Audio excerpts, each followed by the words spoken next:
We inch closer and closer to the time when police begin to start sort of giving out their first set of warnings, letting the crowd know verbally that we're getting close to the 9 o'clock curfew. If you have a car nearby, or you're taking public transportation or riding a bicycle, whatever you're doing to get home, now would be a good time for you to start moving in that direction and heading out. And we've seen this over the last couple of nights. In fact, Sean, over really the span of the last 4 nights, we've seen the police change their tactics each night, sort of tweak their plan in order to respond more effectively to what the protesters have been doing. And each night they've become more and more effective at clearing these streets in time for the curfew. Astrid Martinez is down amongst the protesters. Astrid, tell us where you are and what are you seeing?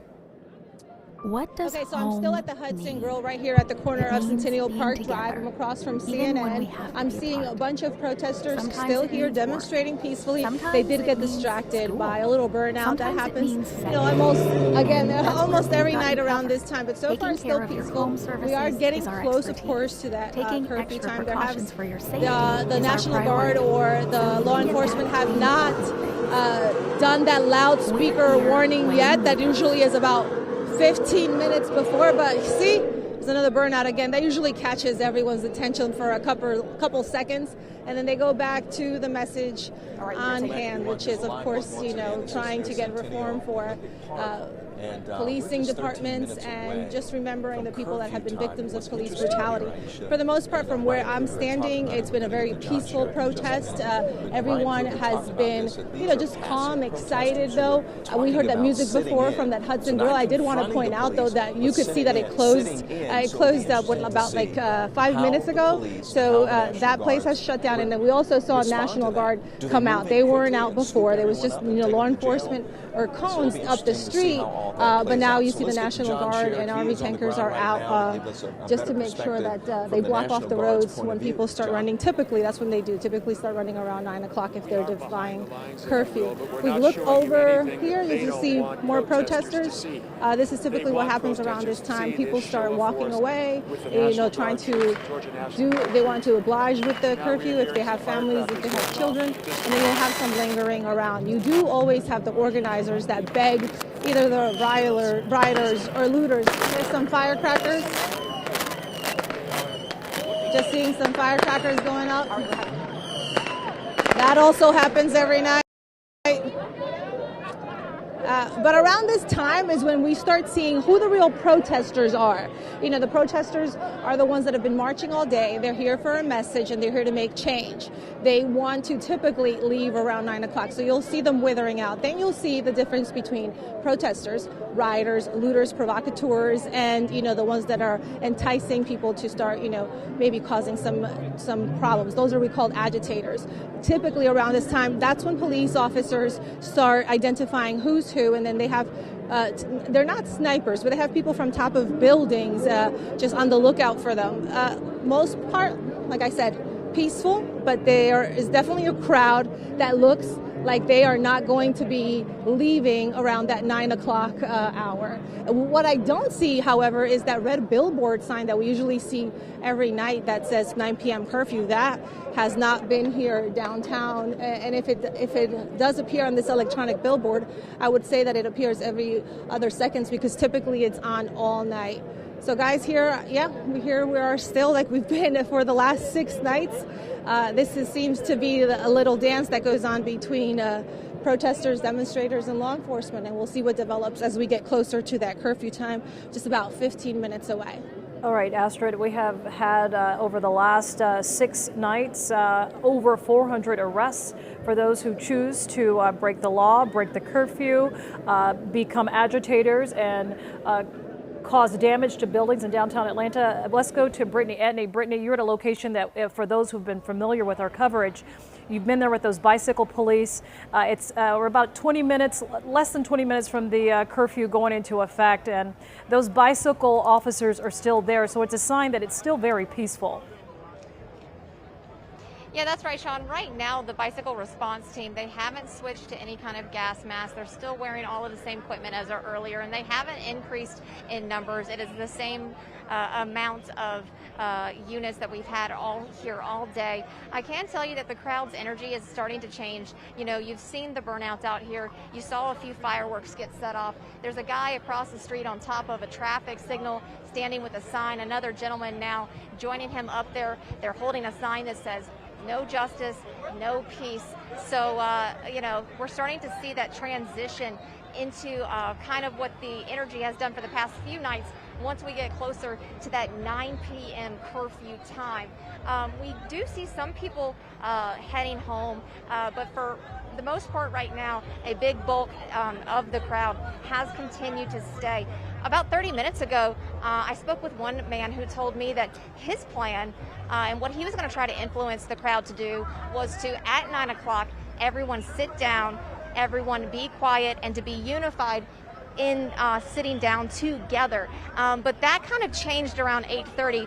Everyone was sitting with their legs crossed towards the center, and then for some reason the crowd kind of got hyped back up again, and then we haven't seen that revert back to sitting down. It's been everyone standing since then.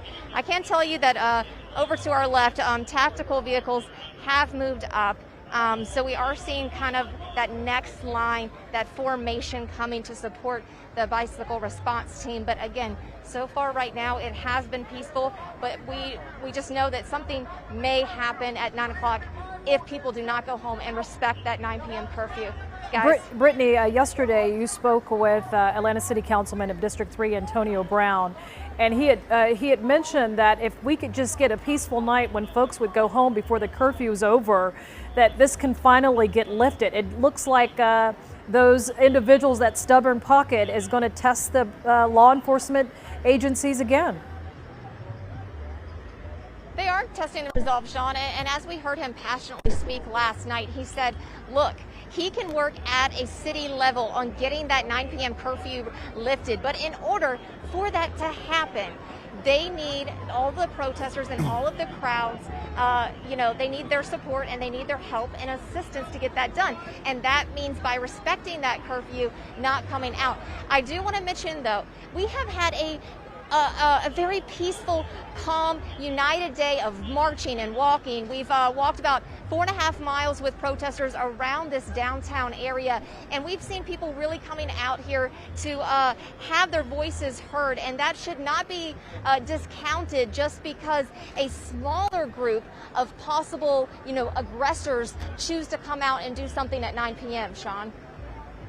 All right, Brittany, thanks very much. Stand by. We'll check back with you in a moment. And the script has become almost predictable, familiar over the last couple of nights. At 8:48, we can expect within the next few minutes, if this goes the way that it has the last several nights, Sean, we could expect to see some of those police in tactical gear, in riot gear, holding their batons as they begin to try to push the crowd back.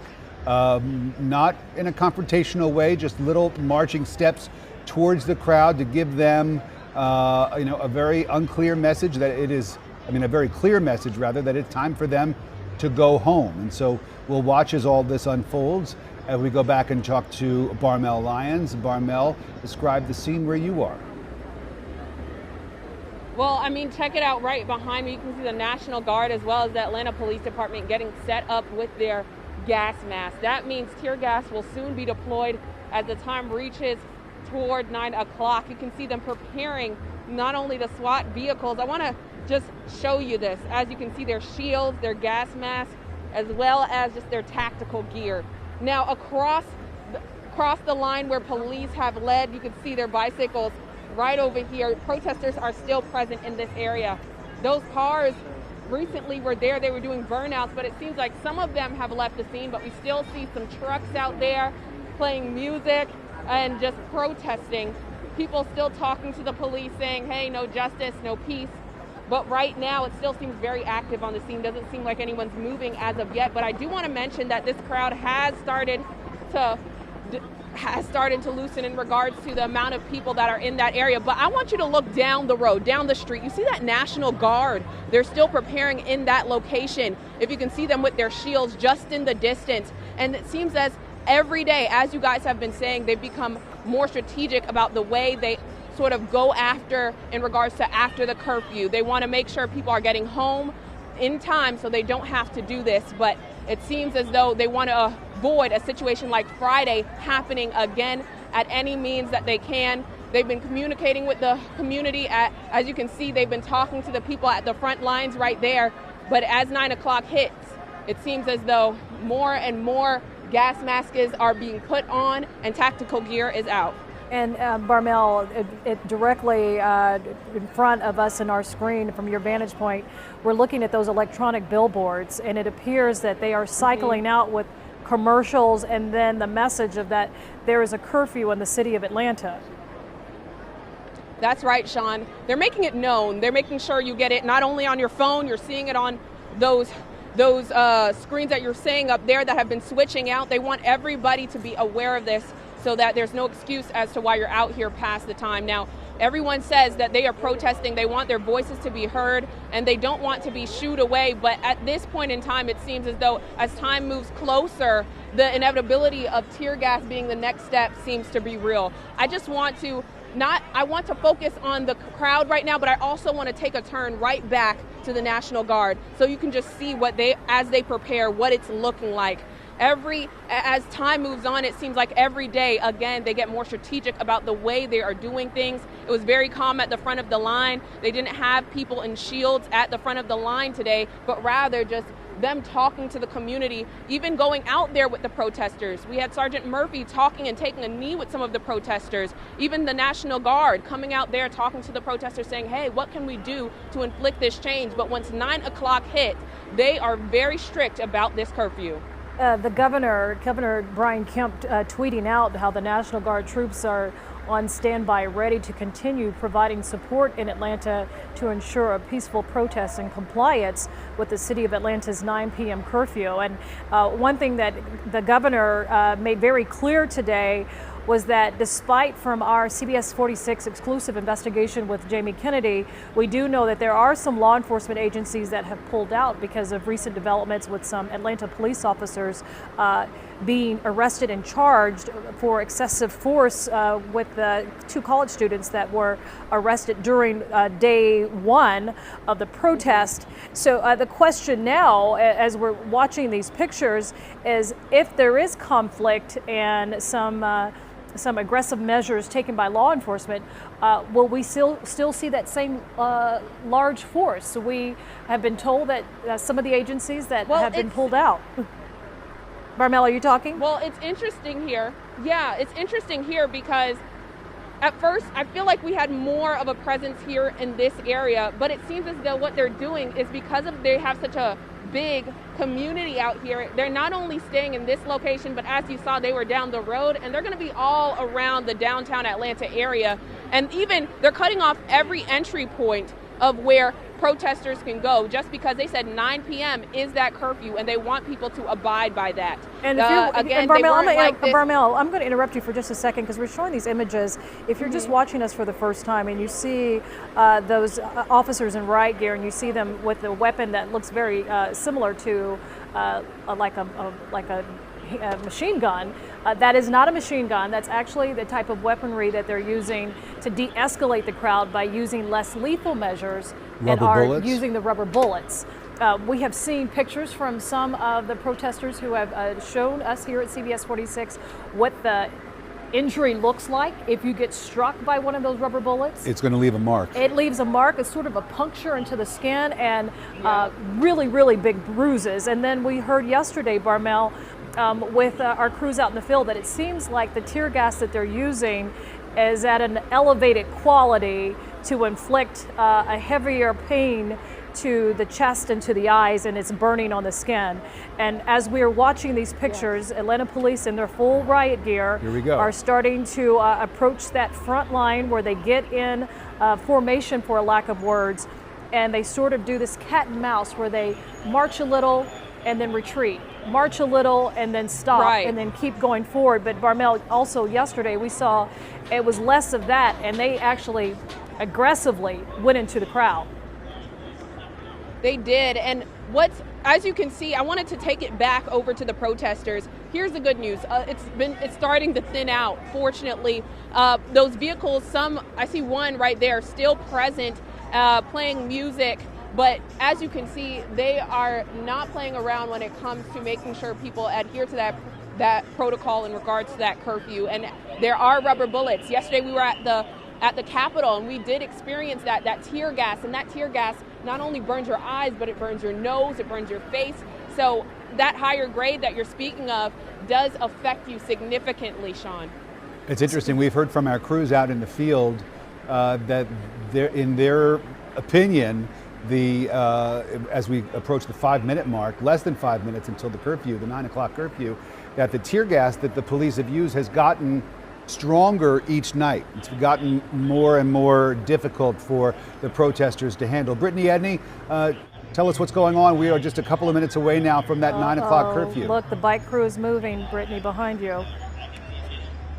Yeah, thank you, Sean. Rick, I do want to address what you just said. I asked a member of the National Guard about the intensity that our crews noticed across the board. A lot of our reporters, photographers, and security teams, they all mentioned how they felt like the tear gas was stronger, but I was just told by the National Guard that it was not any stronger. It was nothing that was used differently, but honestly, their opinion was it might have just been the wind and conditions that kind of blew it more into our face for a more direct exposure to that tear gas, which is why it kind of hurt more for our crews.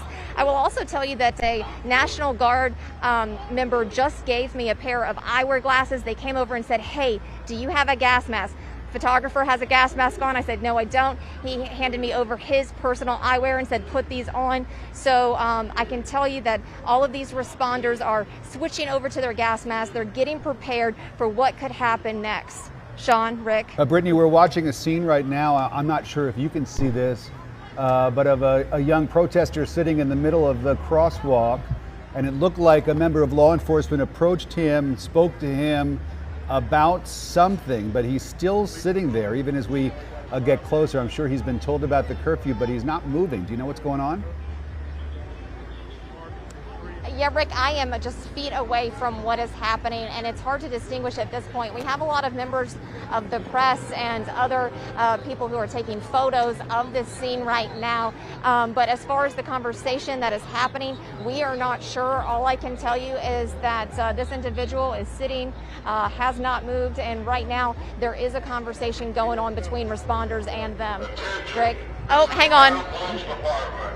This is the warning to the crowd, you guys. If you can hear this right now, this is the APD sending their warning. Listen to you. You can hear clearly, Brittany, as we're watching these images, that the Atlanta Police Department is using some type of sound system to get the message out to that pocket of protesters that it is time to evacuate the area. We are less than 2 minutes away from the curfew, making every opportunity to allow these individuals to go home so they won't have to face either being detained or getting tear gassed or even worse, getting struck by a rubber bullet. You see the police officers were able to successfully, this individual is using a walker, and they were able to successfully negotiate her to get off the ground and at least get out of harm's way. Again, you are watching pictures. This is downtown Atlanta, just outside of Centennial Park, a very familiar scene where protesters have declined, at least a pocket of them, have declined to leave the area. We're going to switch to our coverage on Peachtree TV. Stay with us.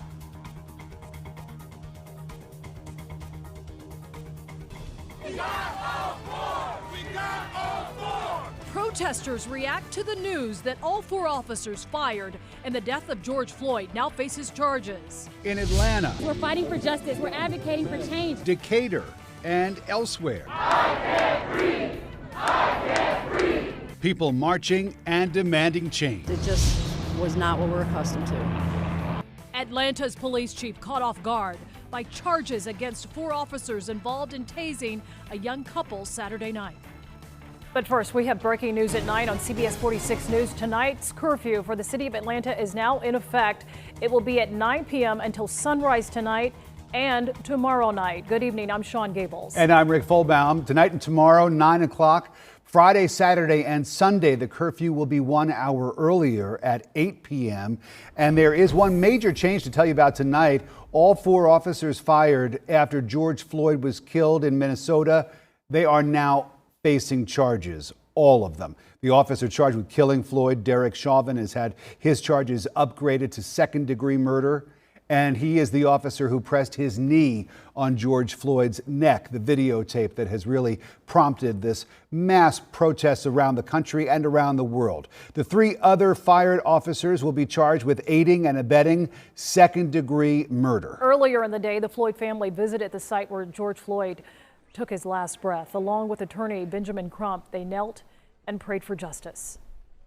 We cannot have 2 justice systems in America, one for Black America and one for white America.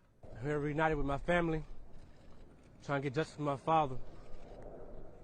Floyd's son thanked protesters for supporting his family. Now, our reporters have seen so much in the course of covering these marches. Our Astrid Martinez has been on the streets every night for us. Astrid, you're there again tonight. We are now at that 9 o'clock curfew. Tell us what's going on and where are you? It's actually a different turn of events today. The National Guard stayed behind. They didn't come out really in their gas mask information like they typically do to push demonstrators or protesters that are here last minute. All on their own, most of the crowd dispersed.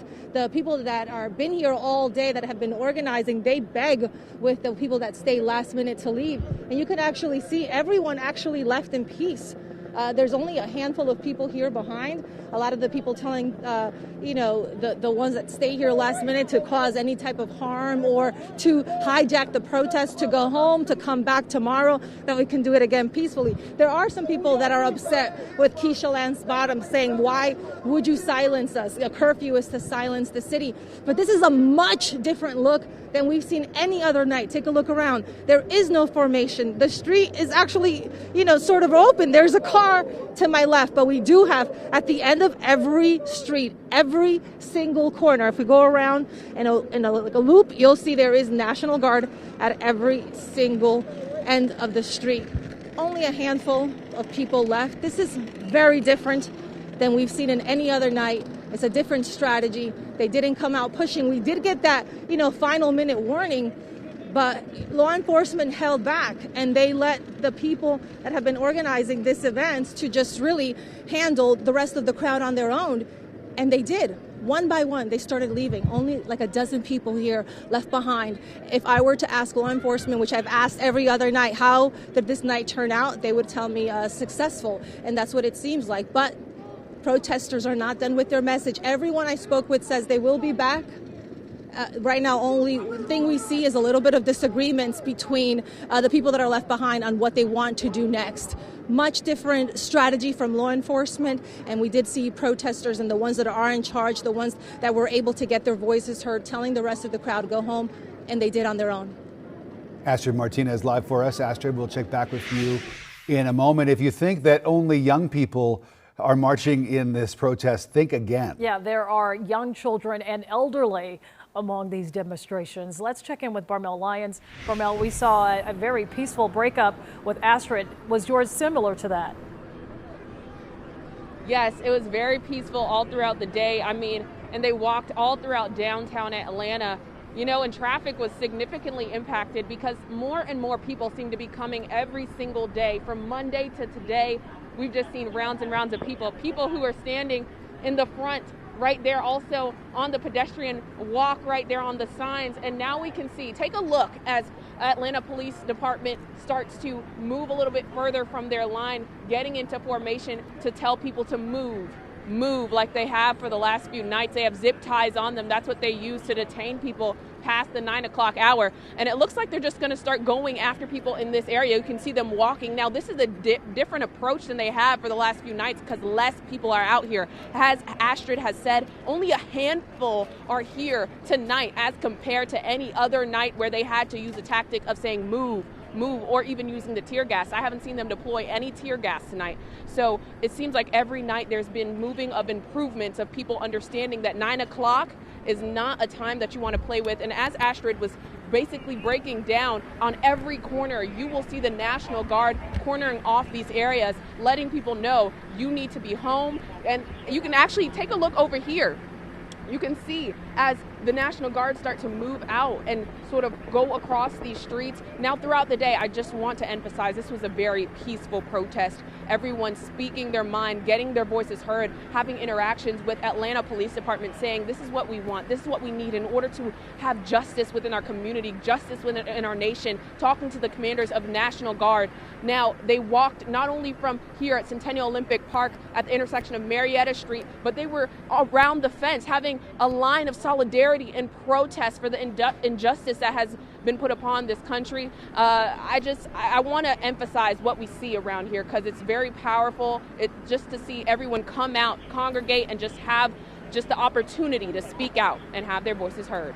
Powerful is a very good word for it, Barmel. Thank you. As we saw one man being taken away with that zip tie behind him, we'll see if there are any more, Sean, that follow. Far fewer, Rick, than we saw yesterday. Far that's fewer for sure. is right. A heartwarming moment, even in the midst of today's protests. A man was using music to help calm tensions. Our CBS 46's Brittany Etney caught it all on camera. She joins us live with that part of the story. And Brittany, as you're walking with protesters, it seems that they fanned out. Now we can talk about the good stuff.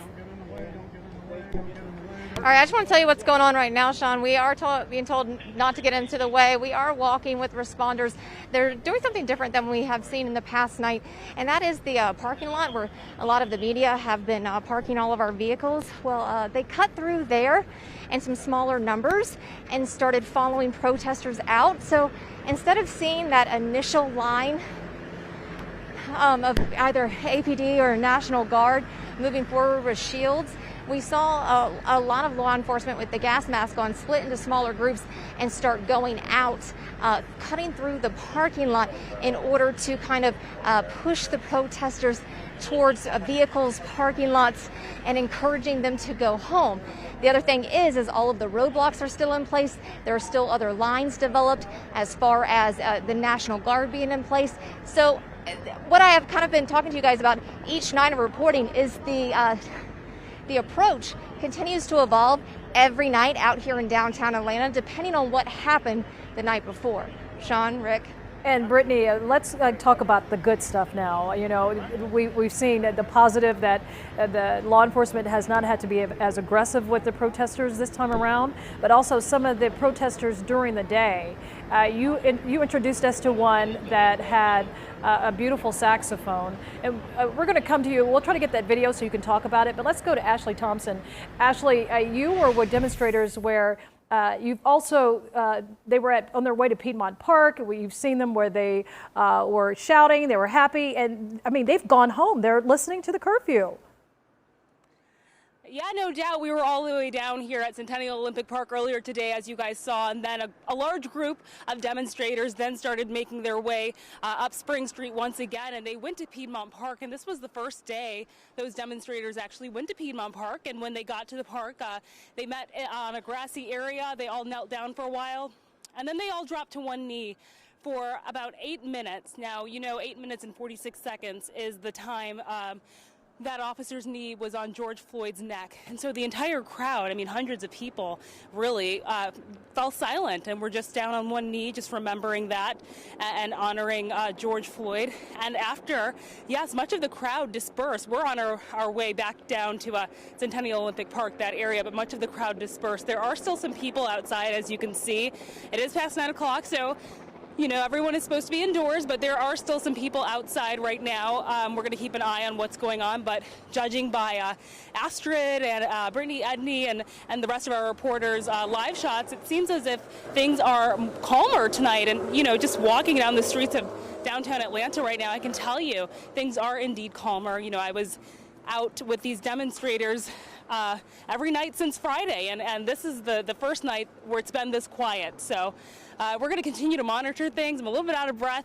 That march, those are no joke. Right. I think it was about 5 miles. They went there and back, so we're going to continue to make our way back downtown to Centennial Olympic Park. Back to you guys. All right, thank you, Ashley. Our reporters are getting their steps in, Oh, Sean. they're getting their exercise. And by the way, Mayor Keisha Lance Bottoms, she has tweeted that she is going to be one of the guests on Ellen this week. So she'll have some positive news to share if this continues, what we're seeing, the response of both law enforcement not really having to do much work tonight, because the citizens of Atlanta, the protesters that were participating in a peaceful protest for much of the day, and some of this you might be able to attribute to the fact that there's been 4 arrests and charges filed against those officers who were involved with the arrest and eventual death of George Floyd. Stay with CBS 46 as we are on Peachtree TV tonight. We are covering the 6th day of protests as the citywide curfew is now in effect, and it appears we're off to a very peaceful evening. We'll be right back.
And welcome back. I'm Rick Fulbaum along with Sean Gables, and you are looking live at downtown Atlanta on night 6 of protests in the streets here in Atlanta and really around the country and around the world. The 9 o'clock curfew put in place by the mayor is in effect, and law enforcement on the scene doing a very effective job right now of clearing the streets away, and they're getting a lot of help from the protesters who have decided to abide by that curfew, at least most of them, as far as we can tell, and have left the area as they were instructed to do. So far, things are calm, and Sean, let's hope they stay that way. We certainly do. We're keeping an eye out on the streets, but meanwhile, more fallout tonight, a direct result of this exclusive video aired live right here on CBS 46. Atlanta police officers using stun guns during an arrest on Saturday night. Yeah, this is the body cam video. It is very difficult to watch. And you can see as this young couple is really pulled from that vehicle and tased and then cuffed. This video was reviewed after our video was shown, of course, right here live on CBS 46 and Peachtree TV. The video then went viral and 6 officers wound up being charged. And CBS 46 broke the news that the police chief was hoping to handle the matter internally, claiming that now, because of those charges, police from other jurisdictions are now unwilling to help patrol the streets here in Atlanta during the protests. We spoke with, actually the chief spoke with CBS 46's Jamie Kennedy about where the department stands in response to DA Paul Howard's decision. Let's listen in. It's a crime. It's a crime. And let me tell you, people are not fooled. Fulton County DA Paul Howard is standing by his case and pushing back against comments made by Atlanta's police chief, Erica Shields, saying he did discuss charges he's filed against 6 Atlanta police officers with both the chief and the mayor. Not only did I speak with the chief as a matter of professional courtesy, I did not have to do it. Also talk with the mayor, and I believe I spoke with the mayor both by email and spoke with her on the phone Atlanta Police Chief Erica Shields criticised Howard's move on the basis of a, quote, exhaustive investigation. He never indicated he was taking action as expeditiously as he did. The mayor called him after I told her. So to suggest that we were in any way aligned with him and had been considering this with him is improper. On Sunday, Shields fired 2 of those officers for using what she says was excessive force in the incident with Morehouse student Messiah Young and Spelman student Tanaya Pilgrim.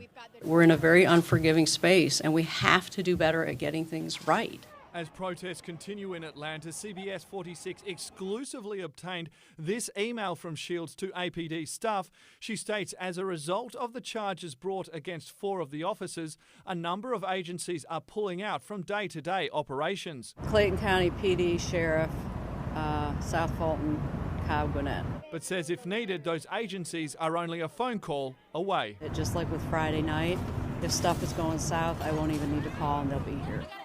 Chief Shields told me Paul Howard has cases involving APD officers dating back to 2015 that haven't been looked at, and questions why charges against the 6 officers happened so quickly. It is an election year. She says it's not hard to draw the conclusion that there were external motivators.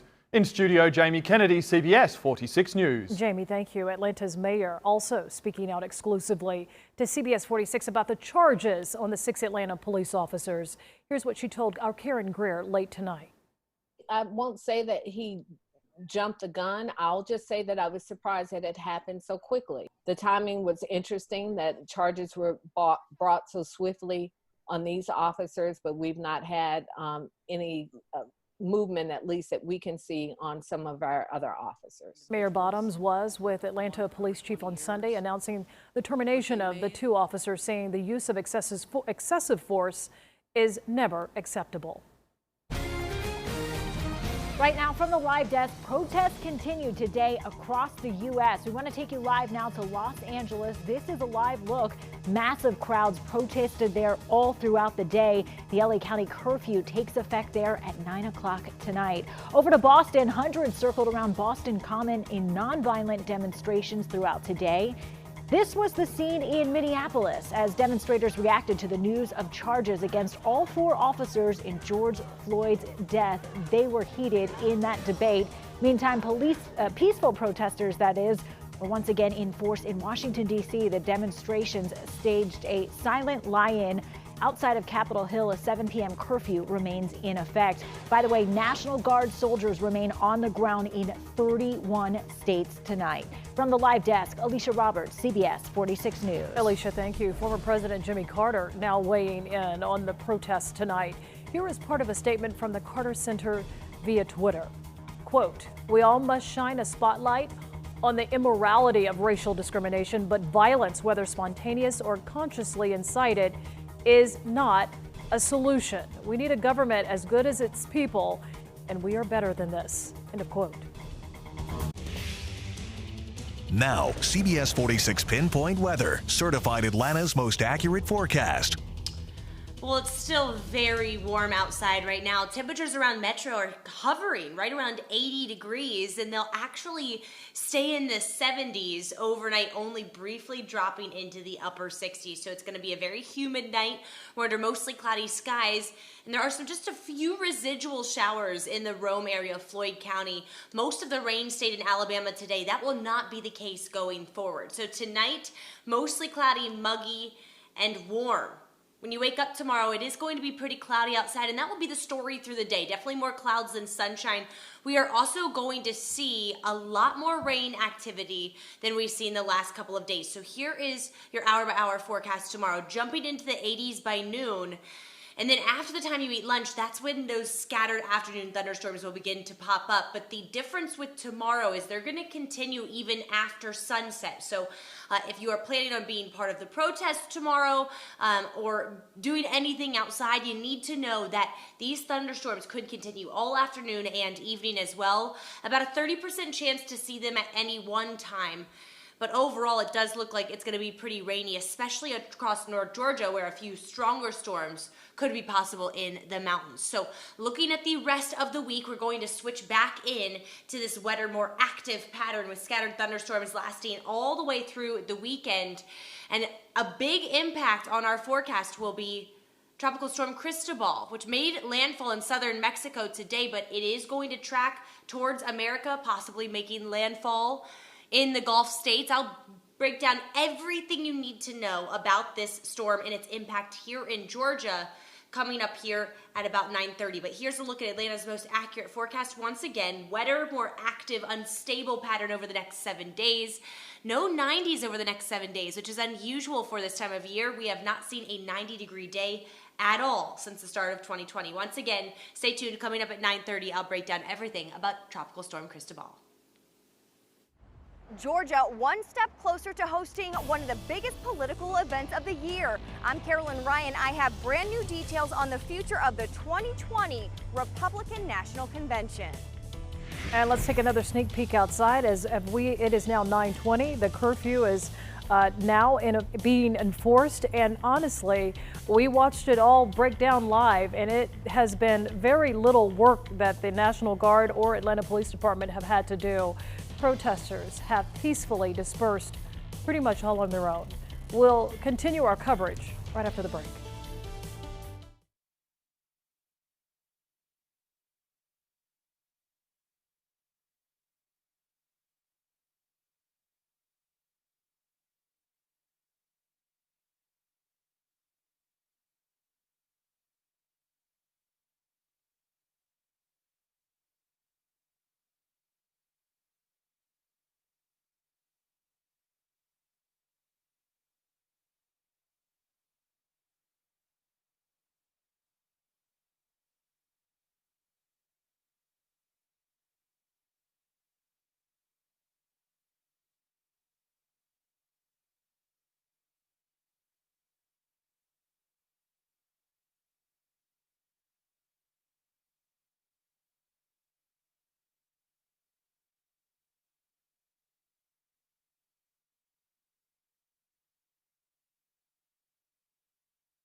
And here we have some live pictures. Again, this is downtown Atlanta, 9:22, just over 20 minutes after the curfew. And as you can see, it's all law enforcement on the streets of downtown Atlanta. The protesters have dispersed and gone their separate ways. The curfew imposed, enforced, and abided by. The protesters following the rules tonight, and the police there not really having to pull out any of their tricks, any of their tools to disperse crowds like we've witnessed the last couple of nights. We'll go back to our reporters on the scene as our live coverage continues here on CBS 46.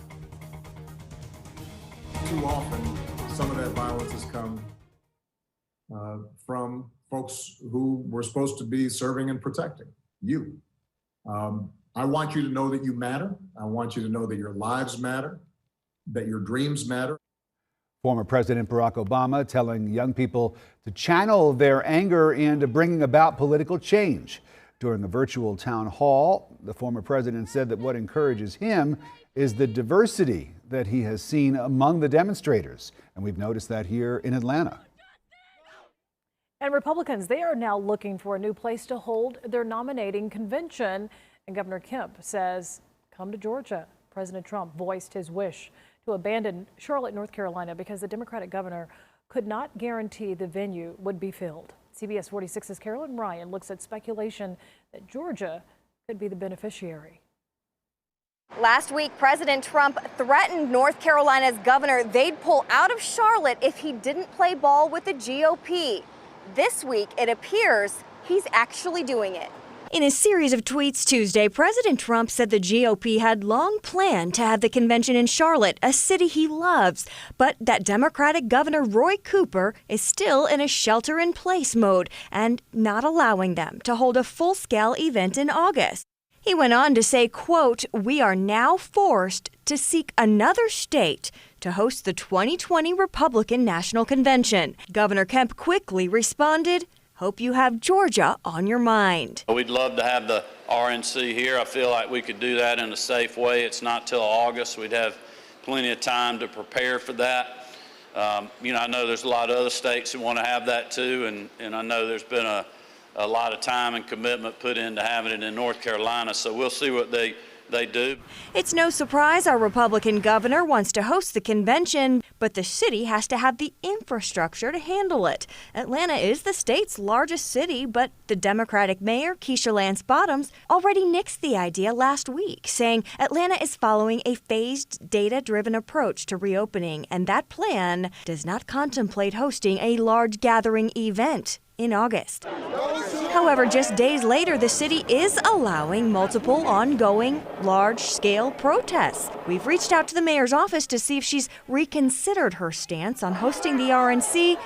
We have not heard back. And we've learned the GOP is actively scouting cities to quickly find a new home for the convention.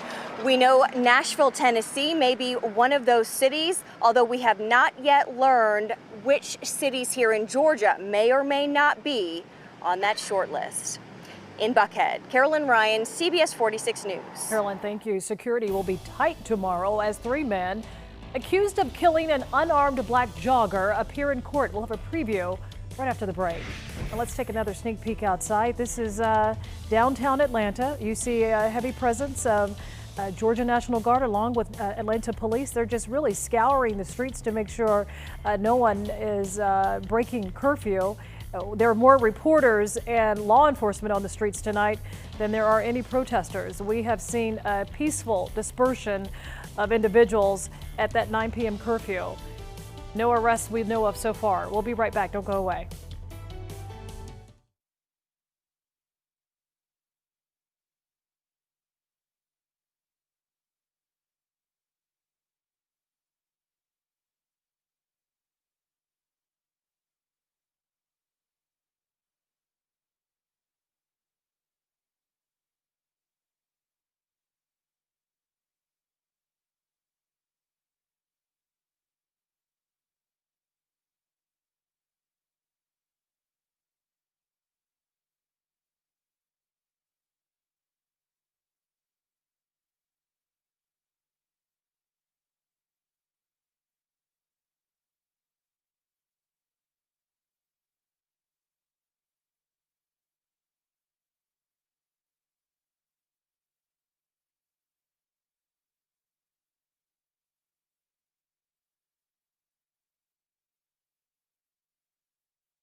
Friday, Saturday, and Sunday, that curfew will be moved back 1 hour to 8 p.m. So 9 o'clock curfew tonight and tomorrow, 8 p.m. Friday, Saturday, and Sunday. Let's check in with Astrid Martinez. She is down on a very quiet and lonely street. Looks like you're all by yourself, Astrid. Yeah, quiet, but not down the street. A little bit further down from here, closer to that Waffle House. We hear there's some extra looters lingering around. Law enforcement were talking to each other. They put on their gas mask, and the National Guard and a SWAT team headed this way. We're going to try to catch up. We have a crew there, but we're going to try to catch up to see what we can find. But we do know that for the most part, yeah, protesters left on their own. I actually had an opportunity to speak to a two-star general, and protesters left on their own. I actually had an opportunity to speak to his two-star general, and he told me We didn't plan anything differently. We just respond to the crowd. They left on their own, so we didn't have to have that thicker line of soldiers with the gas mask and, all information. He said that wasn't a plan by them. That wasn't a strategy. They were just responding to the way the crowd dispersed on their own. And when I asked him, would you consider this a success? He's like, this is a tactical success, but this is really the city's success, that they were able to march here beautifully, protest, and then come back tomorrow peacefully. He said he understands, the frustrations that are going on with the community, and he welcomes, the fact that they're out here protesting. And I asked him, how long do you think you're going to be out here? And he said, as long as the governor and the mayor needs us. But he told me he likes to see the display of demonstrators here. We're going to let you go to our other crews to see what is happening at that Waffle House. But for now, here in front of the Ferris wheel, everything is clear for me, guys. Astrid, we're going to go to Ashley Thompson. She's at that Waffle House that has been the scene of some looting before. Tell us what's happening right now, Ashley. So right now we are at Andrew Young and William Street, and in the last 5 minutes we saw a large crowd of demonstrators come from that back corner over there, came out with their hands up, a fairly large crowd, I would say more than 100 people, and within minutes the guard kind of snapped into action. You could see a line of them kind of getting information in that parking lot behind this SWAT truck right here, and now we've got all of the SWAT members right here in front of us. We've also got these guardsmen getting into action, and we've seen some of these protesters and demonstrators, and these officers have been telling them, get home, you guys got to keep moving, get home, get home. So that crowd dispersed, really within seconds. It was quite a sight to see. So right now we're seeing a lot of movement over here. We are after the curfew, so these officers are trying to make sure people are abiding by it, trying to make sure people go home. So they are now gathering and meeting at this intersection. But again, yes, we did see several demonstrators and walked through here not long ago, and these officers really just snapped into action, and within a matter of seconds those demonstrators had dispersed, going down different streets. So by now I think that we do know that there is a 9 p.m. curfew. This use of force, not force, but this, just take a look at this. This would probably send anybody home, just how many officers are out here right now, whether this was intimidating or what, but those protesters really just disbanded within a matter of seconds. So this is where we are right now, Sean and Rick. All right, Ashley, keep us posted. We'll keep our eye on that intersection. A couple of stragglers. We knew there would be some. Brittany Edney is standing by, not far from that location, and it looks quiet where you are too, Britt. That's right, Rick. It is a completely different scene, not only from 30 minutes ago, but what we have experienced every single night since this all started. Not only was this very peaceful, but we did not see the objects being thrown at law enforcement. We didn't see the rocks, the water bottles, the other objects just randomly being thrown. And right now, towards the center of the intersection, you can still see the National Guard's presence, some Humvees out there, guardsmen with their shields in a more of a relaxed formation, but still lined up right over there. I can tell you that everyone seems to be kind of making their rounds as far as all of the different agencies that are working together, but how this crowd dispersed was a completely different experience this night. And towards this main intersection, we did not see all of the chaos that we have been witnessing all of the other evenings. Rick?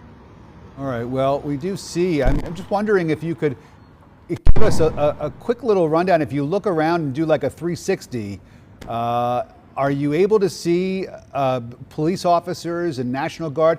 Are you pretty much surrounded by them? Is that what they're doing? They're just blocking off every single intersection?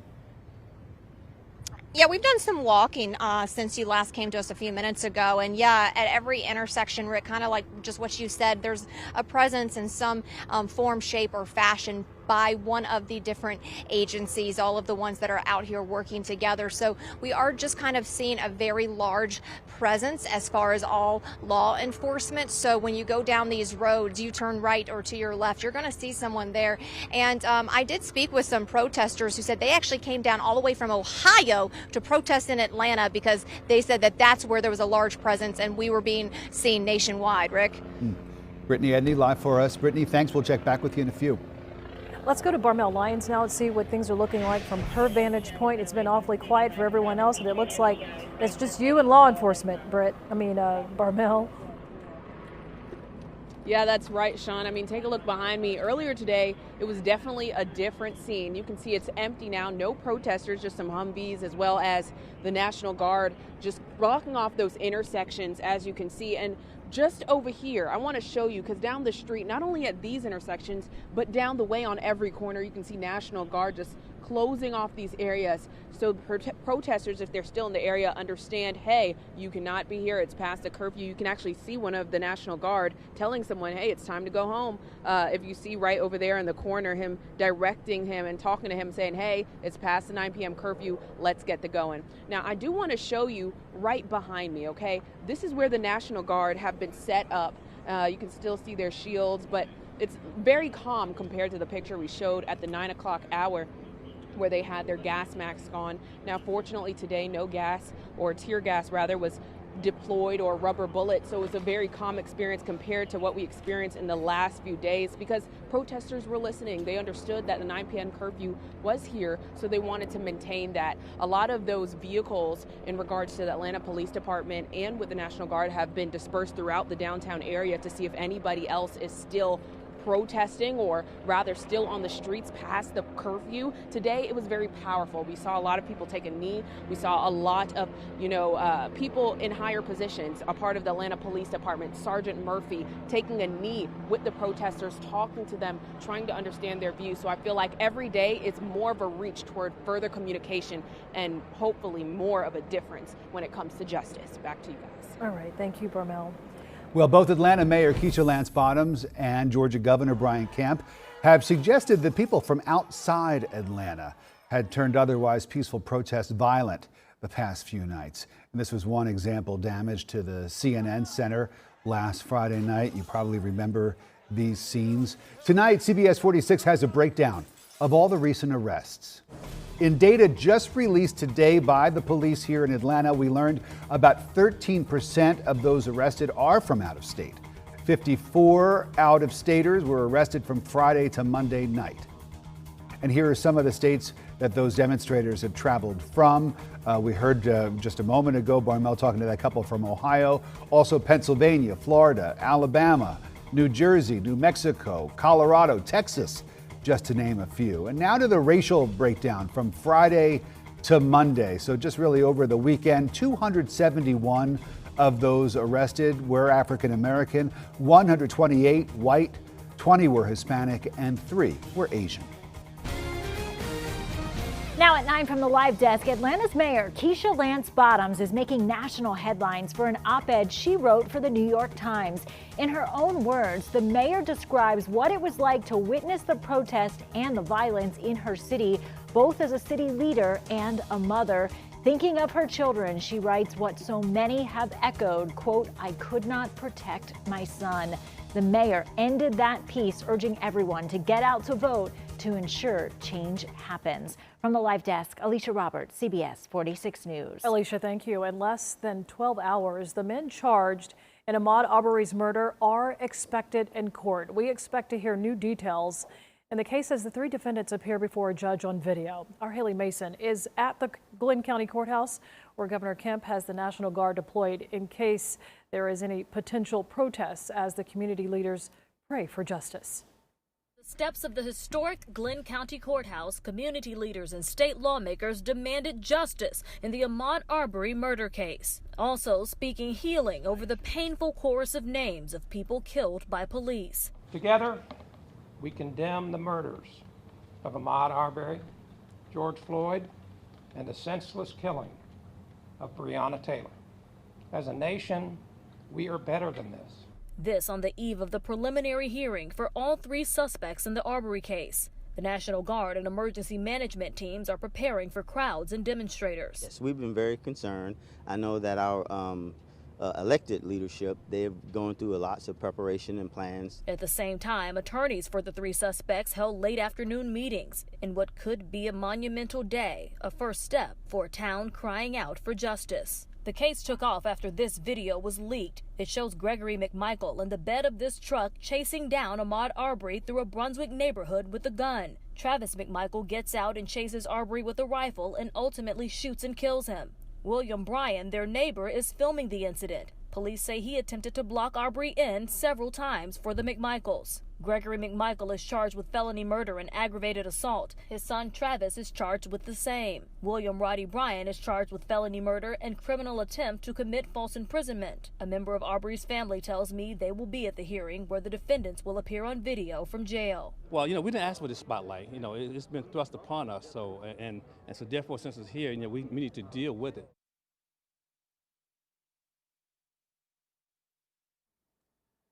And that was Haley Mason reporting today. Late today, I was in touch with one of Travis McMichael's attorneys, Jason Sheffield. Sheffield tells me that tomorrow's hearing will be limited to the issue of whether the GBI had probable cause to arrest Travis McMichael. He tells me there will be no discussion of bond since the judge presiding over the hearing does not have authority under state law to grant bond in a felony murder case. A CBS 46 news crew finds themselves staring at a business owner pointing an assault rifle at them.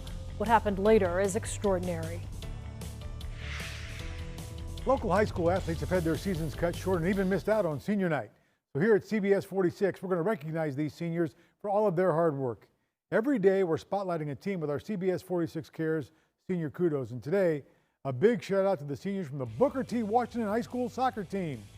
Milan West, Vashawn Video Ray Jr., Hussein Tillery, Hassan Tillery, Kevin Richard, Neil Morris, Deontay Smar, and Demariante Hall. Congrats to the BT Washington High School Bulldogs. We know your coaches and families are very proud of you. Find all of the CBS 46 Care Senior Kudos at cbs46.com.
Of media, Atlanta Police Department, and the National Guard. There was very little work for them to do today.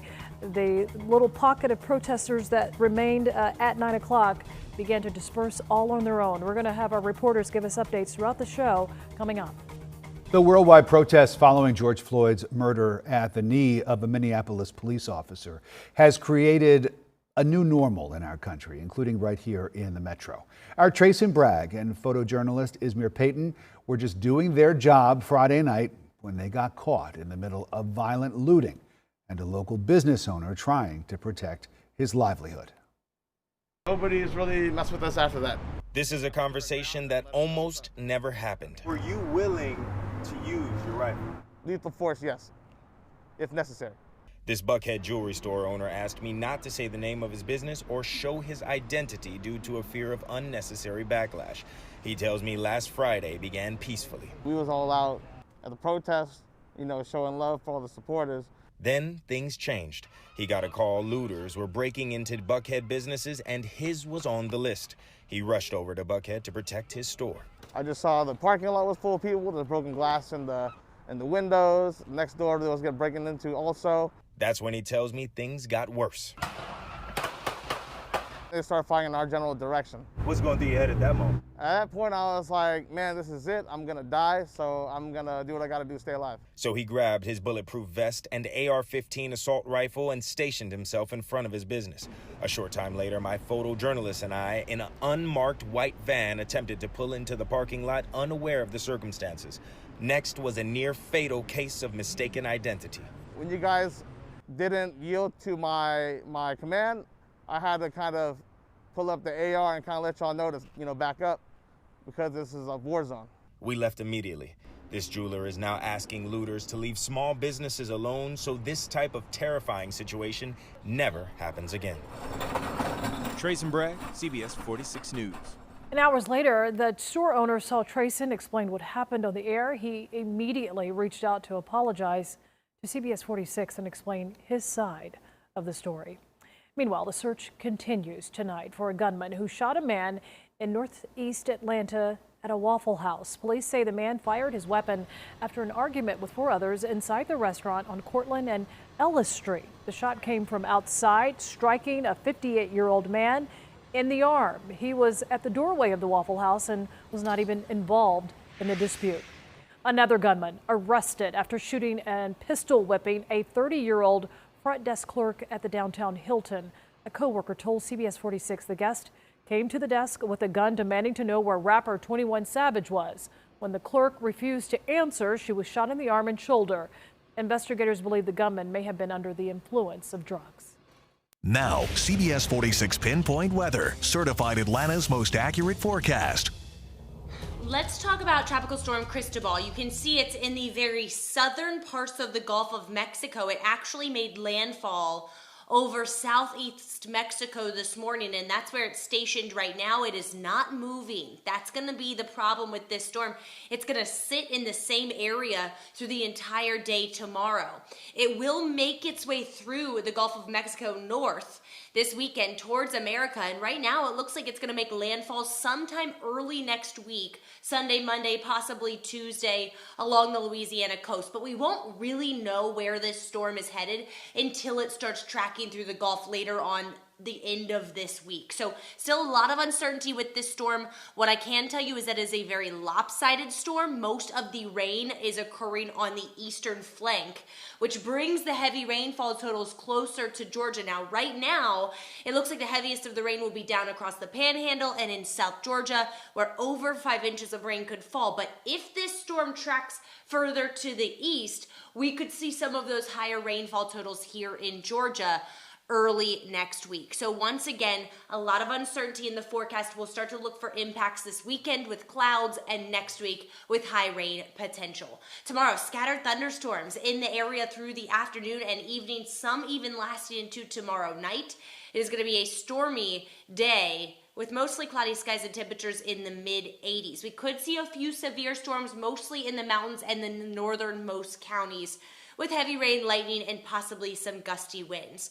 Friday looks even wetter than tomorrow. We wake up with rain, and you can see throughout the day it's going to be widespread, scattered thunderstorms lasting into your Saturday as well. So this more active pattern, it's going to be something that's here to stay. Now, once again, it does look like we'll see increasing clouds this weekend. Here's a look at Cristobal's eventual path. Heavy bands of rain in Florida on Sunday morning. So once again, if that storm tracks further off to the east, those heavy bands could make it up into Georgia Sunday afternoon and evening. But right now, it looks like the heaviest of the rain will stay to our west, with us seeing remnants of these showers by midweek next week. So here's a look at your 7-day forecast, something that we're definitely going to have to keep tabs on in the coming days with a potential tropical system headed our way. What I can tell you is it's going to feel like summer, very muggy outside, dew points in the 60s and 70s. The air will feel heavy through the end of the week. All right, thank you, Ella. Better Call Harry has a musician singing his praises tonight. And once again, Harry smashes through red tape to get someone their unemployment benefits. And here's another live look in downtown Atlanta. It's quiet here, but we're just getting breaking news into our newsroom. A 5.1 earthquake near Los Angeles in the middle of their civil unrest and a pandemic. It is a lot happening across the country. We're covering it all. Stick with us. We'll be right back.